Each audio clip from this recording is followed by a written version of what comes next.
Hey guys, welcome to the study with Mayank. मैं हूं आपका मयंक और आज ला रहा हूं मैं आपके लिए NCERT पॉलिटी क्लास 7 के MCQ। देखिए, इसी क्रम में आज हमारे यहाँ पर अंतिम चैप्टर है, यानी चैप्टर नंबर 9 है आज हमारा।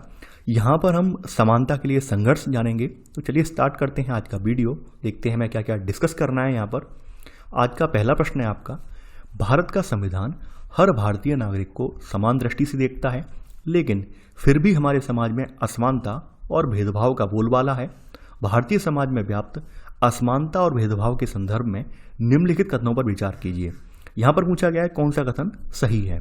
पहला है आपका, गरीबी और संसाधनों का अभाव भारतीय समाज में विषमता और असमानता के सबसे बड़े कारणों में से एक है। सेकंड, जातिगत भेदभाव का मूल कारण किसी व्यक्ति का किसी खास सामाजिक या सांस्कृतिक पृष्ठभूमि से संबंध होना है। थर्ड है आपका, महिलाओं के साथ होने वाले भेदभाव का कारण पितृसत्तात्मक समाज में महिलाओं को पुरुषों से कमतर आंकना है। देखिए, पहला स्टेटमेंट आप यहाँ पर ध्यान दें। यहाँ पर लिखा है कि गरीबी और संसाधनों का अभाव, ये हकीकत बात है। यानी कि जो जो व्यक्ति हमारे यहाँ गरीब थे या जिन पर संसाधन नहीं थे, तो वो खास करके और ज़्यादा हाशिए पर चले गए और ज़्यादा जो है समाज की मुख्य धारा से बाहर चले गए। और नतीजा ये हुआ कि कहीं ना कहीं वो विषमता के शिकार हो गए और उनके साथ असमानता और भेदभाव जैसे तमाम तरह के व्यवहार होने लगे। तो यहाँ पहला वाला कारण बिल्कुल सही है कि गरीबी और संसाधनों का अभाव जो है भारतीय समाज में क्या है, विषमता और असमानता की सबसे बड़ी कारणों में से एक है। अब यहाँ पर हम एक एग्जाम्पल ले लेते हैं, मान लेते हैं शेड्यूल ट्राइब का। यानी आप जानते होंगे शेड्यूल ट्राइब को हम जनजातियाँ बोलते हैं। तो अगर हम उठा के देखें, जियोग्राफिकल रूप से अगर उठाकर देखें, तो आपके जितने भी रिसोर्सेस हैं, लगभग 80% रिसोर्सेस आपके जो है ट्राइबल एरिया में ही हैं। लेकिन फिर भी इन लोगों को वहाँ पर उचित संसाधनों पर इन्हें हक न देने के कारण क्या हुआ, ये जनजातियाँ जो लगातार वनों में निवास कर रही थी, उनके संसाधन गवर्नमेंट ने छीन लिए। गवर्नमेंट ने उन्हें छीन कर जो है तमाम प्राइवेट फर्मों को, तमाम प्राइवेट जो टेंडर वगैरह वाले हैं उनको पकड़ा दिया। तो नतीजा ये निकल कर आया कि जनजातियाँ जो होती लगातार गरीब होती चली गईं। तो आप भारत की स्थिति उठा के देखेंगे तो जनजातियाँ आज की डेट में बहुत ज़्यादा गरीब हैं। तो कहीं ना कहीं संसाधनों का अभाव है। यानी उन जो संसाधन उनके पास थे, जो संसाधन उनके घर में थे, वो संसाधन उन्हें ना मिलकर किसी बाहरी व्यक्ति को जब मिल गए, तो ऑब्वियस सी बात है वो लोग गरीब और ज़्यादा गरीब होते चले गए। तो ऐसे करके उन्हें विषमता और असमानता का यहाँ पर सामना करना पड़ा। तो यहाँ पहला वाला कथन बिल्कुल सही है। सेकंड है यहाँ पर, जातिगत भेदभाव का जो है मूल कारण क्या है, किसी व्यक्ति का किसी खास सामाजिक या सांस्कृतिक पृष्ठभूमि से संबंध होना। जैसा कि आप लोग जानते होंगे, कोई भी परिवार हो, कोई भी व्यक्ति हो, जो वो काम कर रहा है वो उसका एक सामाजिक दायरा बन जाता है। समझ रहे हैं आप? यानी कि जो भी व्यक्ति कोई काम करता है उसका सामाजिक दायरा बन जाता है। और सामाजिक दायरा धीरे धीरे आपका क्या होता है, एक सांस्कृतिक पृष्ठभूमि का रूप ले लेता है, एक संस्कृत का रूप ले लेता है। फॉर एग्जाम्पल, आपको पता होगा कि हमारे यहाँ जो है वर्ण व्यवस्था का बोलबाला रहा है। यानी कि 4 वर्ण रहे हैं, ब्राह्मण, क्षत्रिय, वैश्य, शूद्र। स्टार्टिंग में कोई जाति प्रथा नहीं थी, कोई जातियाँ नहीं थी, यानी लोग अपने कामों से जाने जाते थे। लेकिन समय के साथ साथ क्या हुआ, जो जाति व्यवस्था थी वो हमारे जन्म से जुड़ने लगी। और जन्म से वो जुड़ने की वजह से क्या हुआ कि कोई भी व्यक्ति अपनी जाति जीवन पर्यंत चेंज नहीं कर सकता है, ये आप भी जानते होंगे। तो यहाँ पर कुछ जातियाँ जो इनके कामों को निम्न समझा जाता था, तो उनकी सामाजिक सांस्कृतिक पृष्ठभूमि बहुत माना जाता था कि भाई ये फलानी पृष्ठभूमि से अगर आते हैं, फलानी जाति से अगर आते हैं, तो ये चाहे कितना भी विद्वान क्यों ना हो, ये उसी दृष्टि से देखे जाएंगे, उसी दृष्टि से इन्हें देखा जाएगा। तो इस वजह से हमारे समाज में जातिगत भेदभाव का बोलबाला लगातार बढ़ता चला गया। तो यहाँ पर सेकंड वाला कथन बिल्कुल सही है। थर्ड है आपका, महिलाओं के साथ होने वाले भेदभाव का कारण पितृसत्तात्मक समाज में महिलाओं को पुरुषों से कमतर आंकना। ये हकीकत बात है। हमारा समाज सदियों से पितृसत्तात्मक रहा है और पितृसत्तात्मक होने की वजह से यहाँ पर जो महिलाएं जो भी काम करती हैं, उन कामों को हम बहुत ज़्यादा महत्व नहीं देते हैं। यानी जैसे आप लोग जानते हैं और मैंने पहले भी चर्चा कर चुका हूँ, महिलाएं जो घर का काम करती हैं, हमें ये लगता है कि महिलाओं के द्वारा वो कोई खास काम नहीं है। हमें ये लगता है कि भाई जो ये महिलाएं घर का काम कर रही हैं, ये इनकी नेचुरल हैबिट है, यानी कि ये इसी काम के लिए पैदा हुई हैं। हम लोग ऐसा सोचते हैं, यानी पुरुष लगातार यही सोचते हैं, जबकि हकीकत बिल्कुल उलट है। महिलाओं को जब पूरी तरह से स्वतंत्रता अवसर वगैरह दिए गए, तो महिलाओं ने भी साबित कर दिया कि वो पुरुषों से किसी काम में भी पीछे नहीं है। ये बात आप भी जानते हैं। तो कहीं ना कहीं हमारे साथ महिलाओं के साथ भेदभाव का होने का कारण क्या है, पितृसत्तात्मक समाज में महिलाओं को पुरुषों से कमतर आंकना है। तो यहाँ पर तीसरा वाला कथन भी सही है। यहाँ पर तीनों ही कथन सही हैं। तो आंसर है आपका डी, उपरोक्त सभी। प्रश्न नंबर 2 है आज आपका, भारत में कई ऐसे समूह और जातियां हैं जिन्हें समाज में भेदभाव का सामना करना पड़ता है। इसके संदर्भ में निम्नलिखित कथनों पर विचार कीजिए। यहां पूछा गया है कौन सा कथन असत्य है। पहला है आपका, भारत में जो गरीब हैं सामान्यतः दलित, आदिवासी और मुस्लिम समुदाय के हैं और इनमें से भी जो है विशेषतः महिलाएं हैं। अगर हमारे यहाँ सन 2011 के सेंसस उठा के देखें, यानी जनगणना के आंकड़े उठा के देखें, तो उन आंकड़ों के अनुसार हमारी जनसंख्या में 48.5% महिलाएं, 14.2% मुसलमान, 16.6% दलित और 8.6% आदिवासी हैं। थर्ड आपका कथन है दलित, आदिवासी और मुस्लिम लड़कियों में पढ़ाई बीच में ही छोड़ देने वालों की संख्या बहुत कम है। देखिए, पहला कथन उठा के देखें कि भारत में आपके यहाँ पे प्रश्न में जो पूछा गया है कि कई समूह और जातियां हैं, तो उनके संदर्भ में आपसे पूछा गया है। तो अगर इन समूह और जातियों को हम देखें तो हमारे यहाँ सबसे ज़्यादा जो गरीब हैं वो दलित, आदिवासी और मुस्लिम समुदाय के व्यक्ति हैं। ये मैं नहीं कह रहा हूँ, ये गवर्नमेंट के आंकड़े कह रहे हैं। और इनमें भी खास करके इनकी जो महिलाएं हैं उनकी स्थिति और ज़्यादा दयनीय है। तो यहाँ पर पहला वाला कथन यहाँ पे बिल्कुल सही है। हमारे यहाँ जो जनगणना के आंकड़े हैं, सन 2011 की जनगणना थी, उसके आंकड़े हमारे यहाँ ये बताते हैं कि हमारे यहाँ जो महिलाओं की जनसंख्या है 48.5% है। वहीं आपकी जो मुसलमान जनसंख्या है वो 14.2% है। दलित आपके 16.6% है देश की आबादी में, और आदिवासी जो है 8.6% है। यानी इनका इतना यहाँ पर आपको देखने को मिलेगा बहुमत। तो यहाँ सेकंड कथन भी सही है। तीसरा वाला कथन है कि दलित, आदिवासी और मुस्लिम लड़कियों में पढ़ाई बीच में ही छोड़ देने वालों की संख्या बहुत कम है। देखिए, बहुत कम नहीं है बल्कि बहुत ज़्यादा है, क्योंकि आप लोग जानते होंगे गैर बराबरी और भेदभाव के कारण तमाम दलित परिवार जो होते हैं अपनी बच्चों को स्कूल की शिक्षा में भेजते जरूर हैं, लेकिन स्कूल में बच्चों के साथ जब भेदभाव होता है तो बच्चे स्कूल छोड़कर भाग आते हैं, यानी छोड़ आते हैं, ड्रॉप आउट कर देते हैं। या फिर ये भी होता है कि ये समूह बहुत ज़्यादा गरीब हैं, ये इतने भी सक्षम नहीं है कि अपने बच्चों को स्कूल में जो एडमिट करवा पाएँ, भेज पाएँ। तो इस वजह से भी इनके जो बच्चे हैं वो शिक्षा से वंचित रह जाते हैं। और कहीं ना कहीं जो भेदभाव वाला कारण है वो अहम कारण है, जिस वजह से इनके बच्चे जो है स्कूल से ड्रॉप आउट कर जाते हैं। तो यहाँ पर लिखा है बहुत कम है, बहुत कम नहीं है बल्कि बहुत ज़्यादा है। तो यहाँ पर तीसरा वाला कथन गलत हो जाएगा। पूछा गया है कौन सा कथन असत्य है, तीसरा कथन असत्य है, तो आंसर है आपका बी, केवल थर्ड। क्वेश्चन नंबर थर्ड है आज आपका, दुनिया भर के कई समुदायों को अपने समानता के संघर्ष के कारण सम्मान से पहचाना जाता है। ऐसे ही एक समुदाय तवा मत्स्य संघ के संदर्भ में निम्नलिखित कथनों पर विचार कीजिए। पहला है यहाँ पर, तवा मत्स्य संघ का विवाद छिंदवाड़ा जिले की महादेव पहाड़ियों से निकलने वाली तवा नदी से संबंधित है। सेकंड, तवा पर एक बांध निर्माण 1978 में पूरा होने के बाद यहाँ पर कुछ विस्थापितों ने मछली पकड़ने का व्यवसाय शुरू कर दिया। थर्ड है आपका, 1994 में सरकार ने तवा बांध के क्षेत्र में मछली पकड़ने का काम निजी ठेकेदारों को सौंप दिया। चौथा, नवगठित तवा मत्स्य संघ के द्वारा चलाए गए लंबे आंदोलनों के उपरांत मध्य प्रदेश सरकार ने 1998 में तवा के जलाशय से मछली पकड़ने का अधिकार यहाँ के विस्थापितों को दे दिया। देखिए, आप लोग ये बात तो आप जानते हैं, जब भी किसी नदी पर डैम बनाया जाता है तो उसके आसपास का काफ़ी हेक्टेयर वाला क्षेत्र जो है, काफ़ी बहुत दूर दूर तक का क्षेत्र जो है, कई किलोमीटर की दायरे का क्षेत्र जो है जलमग्न हो जाता है। यानी वहाँ पर रहने वाले लोगों को वहाँ से हटना पड़ता है या विस्थापित किया जाता है। तो काफ़ी बार सरकार से यही अपेक्षा की जाती है कि सरकार इन विस्थापितों को जो है प्रॉपर रूप से रिहेबिलिट करेगी, इनका इंतजाम करवाएगी, कहीं ना कहीं इनका प्रॉपर रूप से इन्हें आवास देगी। लेकिन ऐसा होता नहीं है, बहुत ही कम लोगों को यहाँ पर लाभ मिल पाता है और ज़्यादातर लोगों को अपना पैतृक स्थान छोड़कर निकलना पड़ता है। तो यहाँ पर भी ऐसा ही हुआ है और यहाँ पर तवा नदी की ये कहानी है। यहाँ बताया गया, देखिए, तवा जो मत्स्य संघ का विवाद जो है वो छिंदवाड़ा जिले से ये नदी निकल रही है। छिंदवाड़ा जिले की महादेव पहाड़ियों से नदी निकलती है तवा नदी, तो इससे संबंधित है। देखिए, तवा नदी जो है आपकी नर्मदा की सहायक नदी है, यानी नर्मदा नदी की एक सहायक नदी है ये, ठीक है। और यहाँ पर ये होशंगाबाद में जाकर मिलती है। होशंगाबाद में नर्मदा से मिलने के लिए बैतूल होती हुई यहाँ पर मिल जाती है नदी ये। तो पहला वाला कथन यहाँ बिल्कुल सही है। तवा पर जो बांध का निर्माण था वो 1958 में स्टार्ट हो गया था। 1958 में तवा नदी पर बांध बनाया जाना स्टार्ट हो गया था, जो कि 1978 में यहाँ पर पूरा हो गया। जैसा कि आप सभी लोग जानते हैं, बांध के बनने से क्या होता है, एक जलाशय का निर्माण हो जाता है, एक बहुत बड़े जलाशय का निर्माण हो जाता है।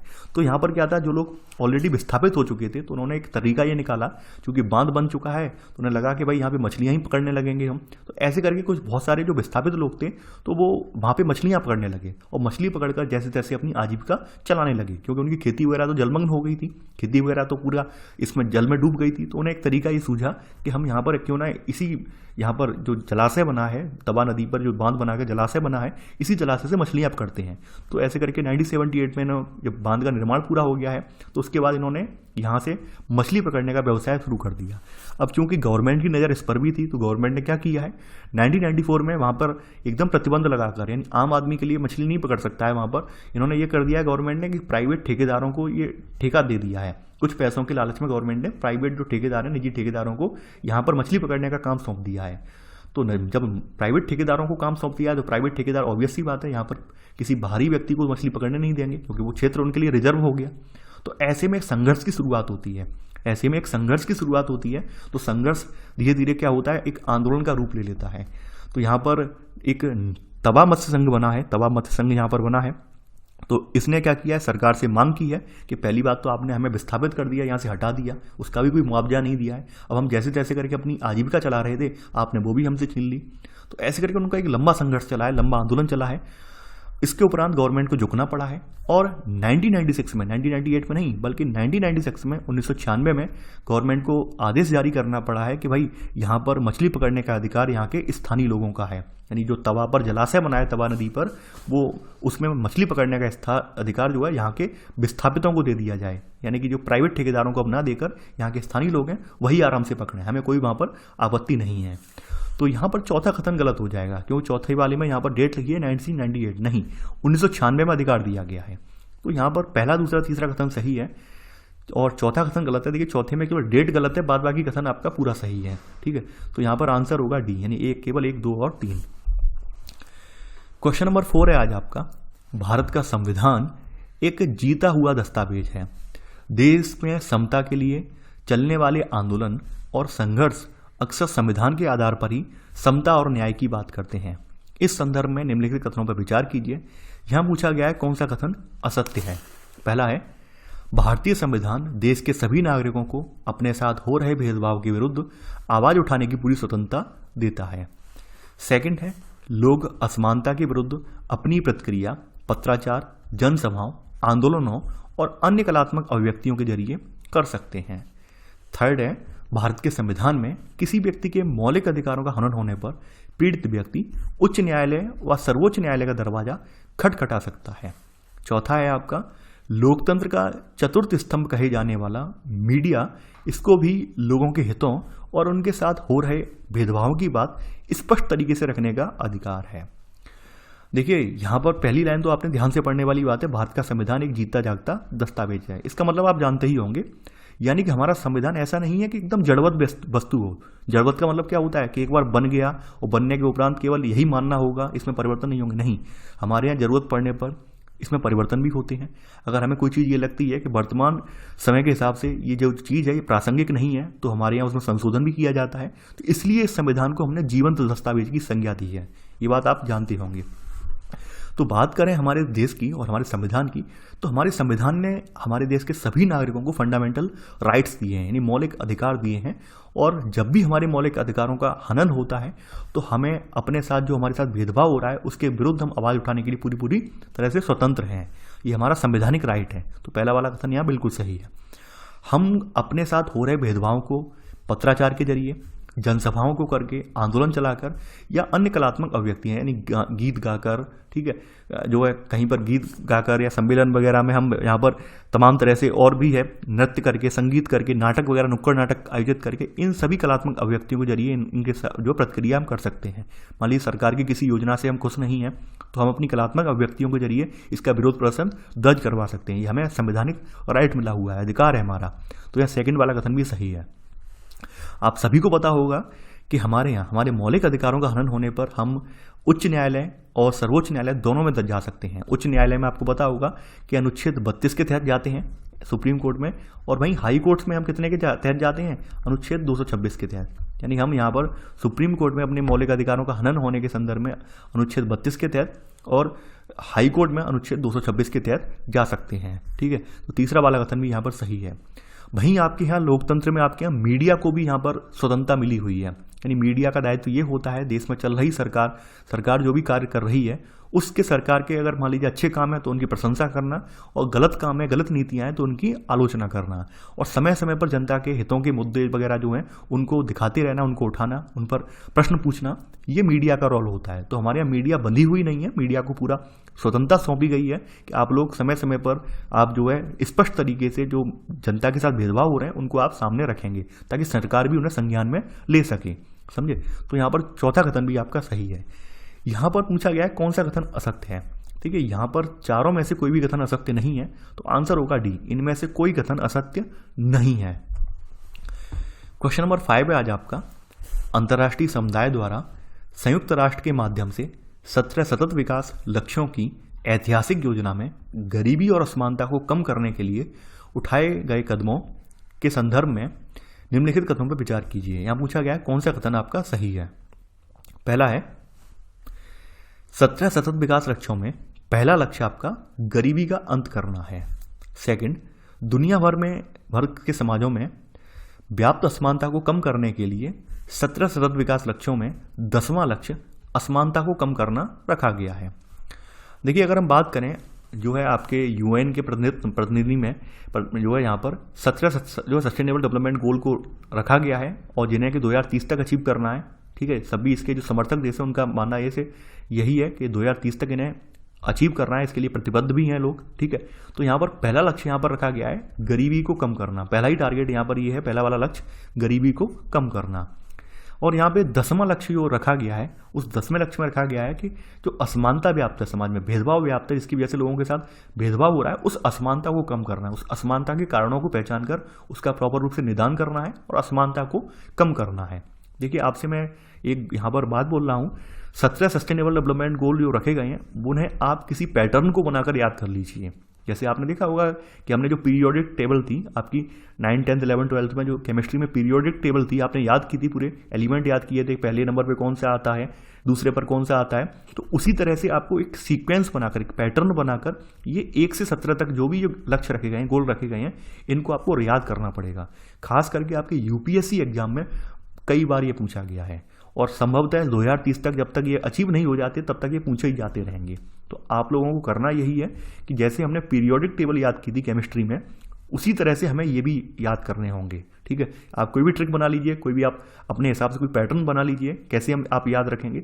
इन 17 के 17 आपको जो गोल्स को आपको याद रखना ही पड़ेगा, ठीक है। ये मैं आप सबसे वार्निंग भी दे रहा हूँ और आपको जो है एक सलाह भी दे रहा हूँ, ताकि किसी भी एग्जाम में अगर आपसे पूछ लिया जाए कि सतत विकास लक्ष्य 12वां क्या है, 10वां क्या है, या पहला लक्ष्य कौन सा है, तो आप वहाँ पर कन्फ्यूज ना हो, आप बता दें कि ये पहला लक्ष्य गरीबी का अंत करना है, दूसरा लक्ष्य ये है, तीसरा ये है, तो आप वहाँ पर स्पष्ट रूप से आप आंसर लगा पाएंगे।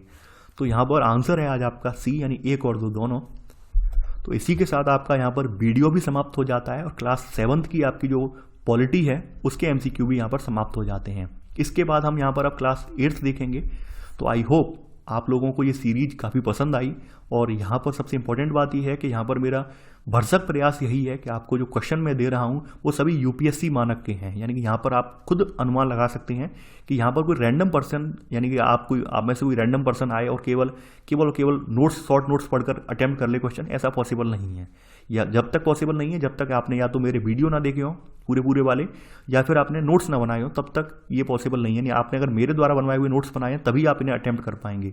और अगर आपने रैंडमली कहीं से नोट्स अगर केवल देख लिए हैं, एक लाइन 1 लाइनर वाले नोट्स देख लिए हैं, एक लाइन में ये आंसर लगाना है, या 1 लाइनर क्वेश्चन की तरह आप अटेम्प्ट करना चाहते हैं, तो आप इन्हें अटेम्प्ट नहीं कर पाएंगे। इनके लिए आपको जो है अच्छे से यहाँ पर पढ़ा हुआ होना चाहिए आपके चैप्टर को, तभी आप इन्हें अटेम्प्ट कर पाएंगे।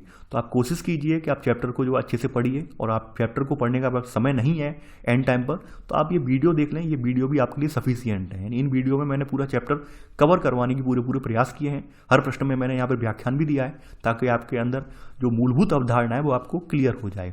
तो चलिए, आज के लिए बस इतना ही। Thanks for watching. जय हिंद।